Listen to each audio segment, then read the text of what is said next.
ರಾಜ್ಯ ಕಾಂಗ್ರೆಸ್ನಲ್ಲಿ ದಲಿತ ನಾಯಕರ ತೆರೆಮರೆ ಆಟ ಅಂತಕ್ಕಂಥದ್ದು ದಿನದಿಂದ ದಿನಕ್ಕೆ ಜಾಸ್ತಿ ಆಗ್ತಾ ಇದೆ.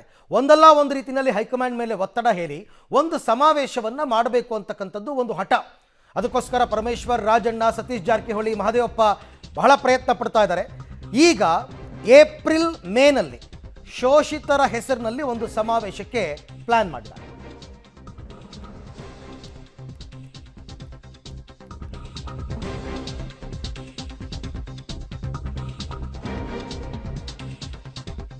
ದಲಿತ ಸಮಾವೇಶಕ್ಕೆ ಯಾವಾಗ ಹೈಕಮಾಂಡ್ ಮನಸ್ಸು ಮಾಡ್ತಾ ಇಲ್ವೋ, ಈಗ ಶೋಷಿತರ ಹೆಸರಿನಲ್ಲಿ ಒಂದು ಸಮಾವೇಶ ಮಾಡಬೇಕು ಅಂತ ದಲಿತ ನಾಯಕರ ಪ್ಲಾನ್.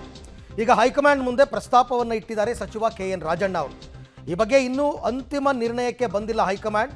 ಈ ಮೊದಲು SC/ST ಸಮಾವೇಶಕ್ಕೆ ಪ್ಲಾನ್ ಮಾಡಿದ್ರು ಸಚಿವರು, ಆದರೆ ಅದಕ್ಕೆ ಯಾಕೋ ಒಪ್ಪಿಗೆ ಸಿಕ್ಕಂಗೆ ಕಂಡು ಬರ್ತಾ ಇಲ್ಲ.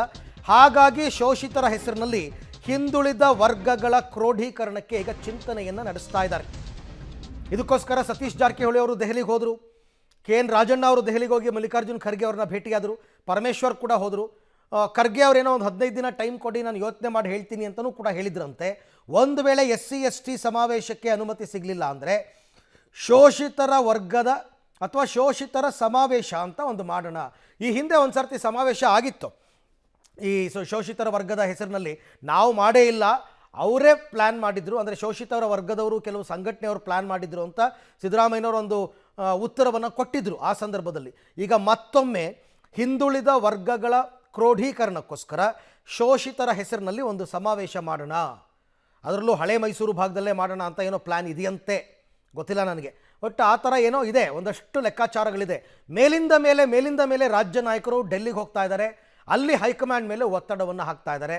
ಮಲ್ಲಿಕಾರ್ಜುನ್ ಖರ್ಗೆ ಅವರು AICC ಅಧ್ಯಕ್ಷರಾಗಿ ಏನು ತೀರ್ಮಾನ ತಗೋತಾರೆ ಅಂತಕ್ಕಂಥದ್ದನ್ನು ನೋಡಬೇಕಿವಾಗ.